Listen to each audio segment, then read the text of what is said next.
मेरे प्यारे बच्चों, आज हम आपको इंग्लिश में पार्ट्स ऑफ स्पीच समझाने जा रहे हैं। ये एक गाने की तर्ज पर है। आप लोगों ने गाना सुना होगा, उसको कोई बोलेगा नहीं। मैं पहले गाने का बोल बता दूंगा, उसके बाद इसको जितने भी पार्ट्स ऑफ स्पीच हैं आपको ऐसे याद हो जाएंगे जैसे गाने याद हो जाते हैं। समझे? आप लोगों ने गाना सुना होगा कि जन्म जन्म का साथ है तुम्हारा हमारा, हमारा तुम्हारा, इसी तर्ज पर है। अब हम जो बोलेंगे वो आपको बोलना है, ठीक है? नाउन तो बस नाम है, तुम्हारा हमारा, हमारा तुम्हारा।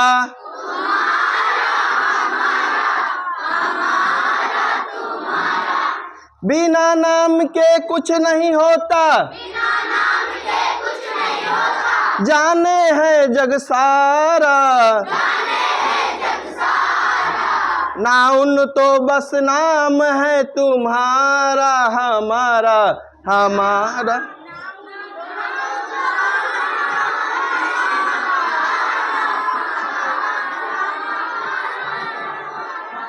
नाउन के स्थान पर प्रोनाउन है आता,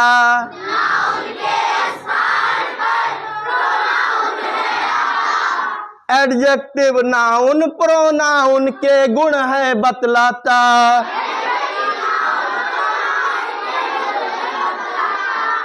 वर्ब काम बताता है,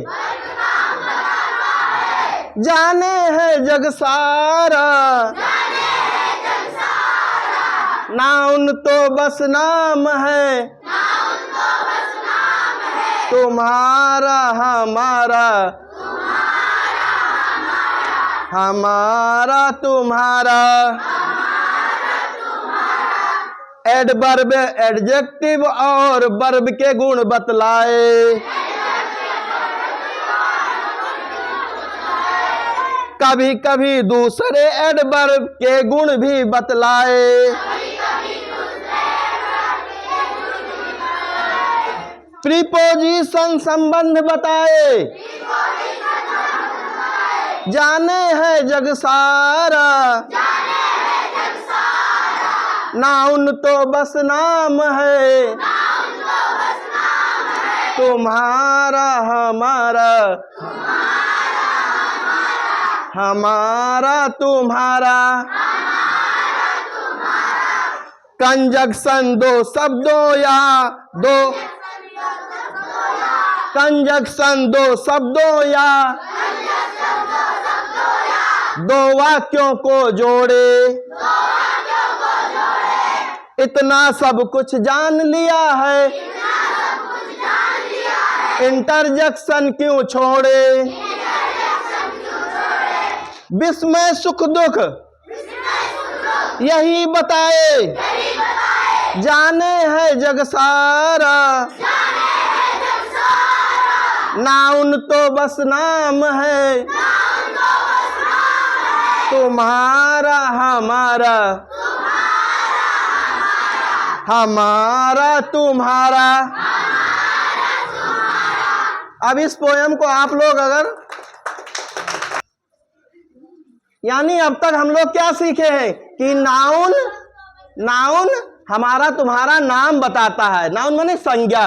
संज्ञा किसी भी वस्तु का नाम या व्यक्ति का नाम हो सकता है, पर्वत का नाम है नहीं। अब देखो, बिना नाम के कुछ नहीं होता है, सब लोग नाम से ही जाने जाते। यानी संज्ञा क्या है? किसी व्यक्ति या वस्तु के नाम को ही संज्ञा कहते हैं। दूसरा हमारा क्या तर्ज है? नाउन के स्थान पर प्रोनाउन है आता है। प्रोनाउन माने सर्वनाम, यानी नाउन की जगह प्रोनाउन आता है। एडजेक्टिव क्या बताता है? एडजेक्टिव बताता है, एडजेक्टिव मीन्स विशेषण। विशेषण क्या बताता है? नाउन और प्रोनाउन के गुण बताता है, यानी उसकी विशेषताएं बताता है। जो संज्ञा या सर्वनाम की विशेषता बताता है उसको हम एडजेक्टिव कहते हैं या विशेषण कहते हैं। अब वर्ब क्या बताता है? वर्ब काम को बताता है, किसी कार्य को बताता है। ये सारा जग जानता है, आज तुम लोग भी सीख रहे हो। अब देखिए एडवर्ब क्या होता है। एडवर्ब जो होता है वो एडजेक्टिव और वर्ब के गुण बताता है, यानी विशेषण और क्रिया के जो गुण बताता है उसको एडवर्ब कहते हैं। कभी कभी एक दूसरे एडवर्ब के गुण भी बताता है। ये कौन बताता है? एडवर्ब ही एडवर्ब के गुण बता देता है। अब प्रीपोजिशन क्या बताता है? प्रीपोजिशन संबंध बताता है, ये सभी लोग जानते हैं, आज तुम लोग भी सीख रहे हो। कंजंक्शन क्या बताता है? शांत रहिए सब लोग। कंजंक्शन दो शब्दों या दो वाक्यों को जोड़ता है आपस में, ठीक। दो वाक्यों को जोड़ना हो या किसी शब्द को जोड़ना है तो अब जो है इतना सब कुछ अगर हमने जान लिया है तो इंटरजेक्शन जो लास्ट पार्ट ऑफ स्पीच है उसको क्यों छोड़ दें? देखो इंटरजेक्शन क्या बताता है? विस्मय या सुख दुख को बताता है इंटरजेक्शन। तो इस कविता के माध्यम से आप लोग जितने भी पार्ट्स ऑफ स्पीच होते हैं उतने आप लोग सीख चुके। अब इसको अगर याद हो जाए तो कोई भी आपका प्रश्न गलत नहीं होगा पार्ट्स ऑफ स्पीच से, ठीक। अब सब लोग इसको लिख लीजिए और याद कर लीजिएगा, कल हम सबसे सुनेंगे, ठीक है। धन्यवाद सबको।